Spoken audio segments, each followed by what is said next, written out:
Well, we had 3 interviews today. They were colorful. Um, they were of Stanley was the first one, Keith was the second one, and David was the third one.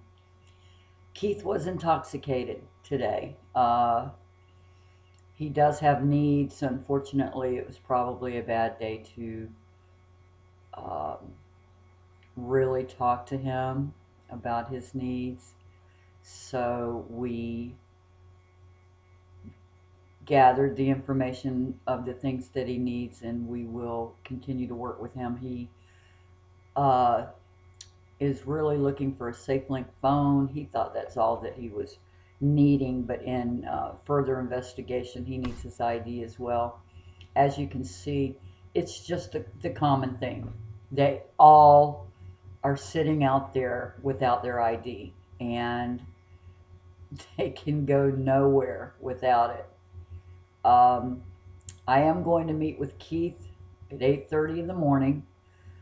He has a sister that lives on the beach, and I did call her for him and speak with her momentarily, and then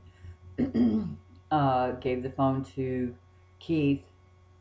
And after he hung up, he said that he would like to be able to get to the beach to her, and I'm going to meet with him at 8:30 in the morning down at the marina, and we will purchase him a day pass, which, if I'm not mistaken, will be a $4 fee.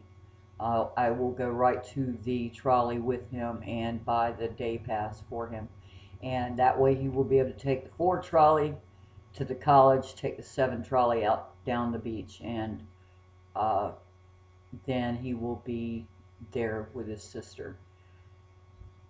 Uh, a lot of this, this is I'm just learning about these videos and the actual uh, quality of the videos that still lacks, and I understand that. In fact, the distance between my laptop and the 3 individuals today really proved to be a problem in understanding what they were saying, as well as understanding what I was saying with the wind blowing and the distance between the two of us, and my need to be a little more clear with my speech. I'll be working on that.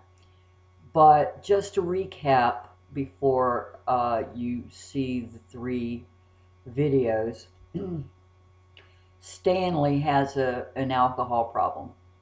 Uh, he drinks, he works hard, he's a worker, but he spends it in drinks, and he is ready to change that. And counseling, he actually has his identification. He has everything that he needs, but he is having a hard time because housing, you know, you and I have a rental history. They can check on our rental history and on our credit scores, and uh, you know, all the things that come into play when it comes to housing. So with Stanley, I will be doing the research into the Veterans Administration. There's a lot of work that's got to come into this, but I will actually extend that time so that we can maybe get Stanley into a transitional housing program. Like I said in a previous video, the transitional housing through the Salvation Army here in Bay County is currently unavailable because they are refurbishing, and I do not know when they will reopen. At the time that they do that, you'll see in the interview with Stanley, he has a couple of felonies, and that is going to hurt his chances of transitional housing through the Salvation Army. They do require a background check and a photo ID. So I'm sure that he's probably come against that problem before. It makes me want to create a transitional housing program as well as the homeless identification program. We'll see where this takes us. The second interview is with Keith. Keith was, this was a bad day to interview Keith because he was intoxicated. Keith is willing to go into any kind of rehab that would accept him, even if it took 18 months or more. He understands that that's his problem.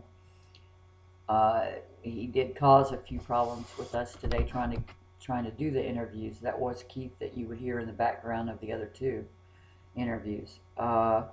He'd like to get a SafeLink phone, and of course he does receive food stamps. The homeless do get to receive food stamps, and so the DCF may be able to help us with that in that situation. David, the last interview, was completely indistinguishable. He is so soft spoken. I could hear him, but in reviewing the video, I could see that you couldn't hear him very well. And hopefully by the time I post this video of him, it will be easier to hear. I'm going to try and play with it a little bit and see if I can make it so that it's more intelligible. The thing about David was that he has a hernia and he has been refused medical help. He doesn't have his ID, common theme.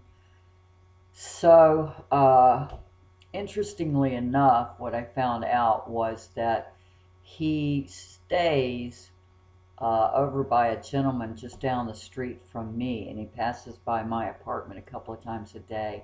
And I thought that I would try to bring these individuals over to the park next to me, which is actually Memorial Park, so that I could use my internet connection reaching over that far because of the security reasons, so that I would have my security, because we will be trying to get their birth certificates using using sensitive information, and we want to do it securely.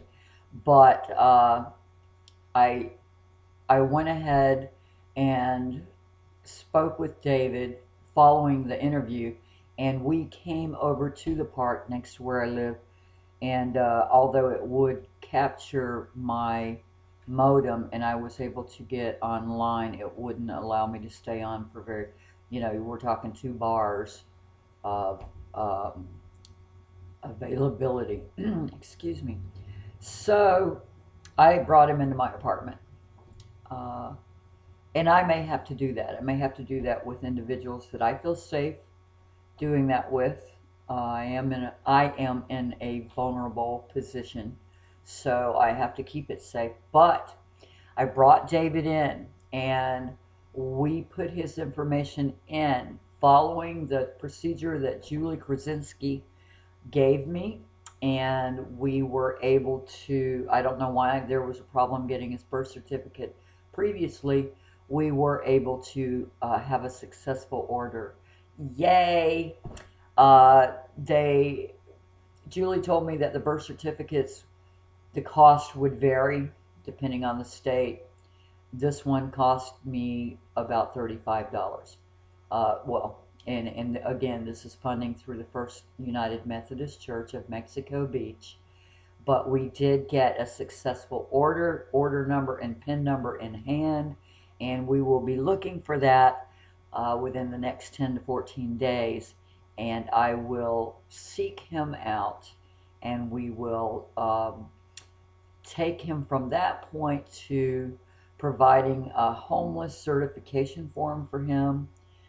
I think that's something that the Homeless Identification Program of Bay County that we are trying to start up will need to be an aspect of the organization. We'll need to be able to provide certificates of homelessness, because that is one of the ways that they can provide resident documentation that they need. They can actually get a photo ID that says general delivery as their address, but in order for them to comply with their resident procedures, we'll need certification of homelessness, and we'll need homeless affidavits. So That's something that I will be conducting with them. Uh, Yay for David. Okay. The one that you saw in the background with the walker, that was John Brown. John Brown goes out there for the companionship, but he actually does live over in the St. Andrews Towers. You can see he's disabled. So if they're disabled or over 62 and receive benefits, they can apply to St. Andrews Towers, which is government supplemented, and it's only a third of your income for the rental amount. And I mean, I have my application in over there. You have to be disabled if you're below the age of 62 in order to qualify for that. And even if you qualify, then there is a year and a half wait list. Um, so, that's not it's not a quick fix in any means. Anyway, homeless identification program of Bay County. We're doing it. We're doing it, and we need great people that want to be involved, and I appreciate you listening. Thank you.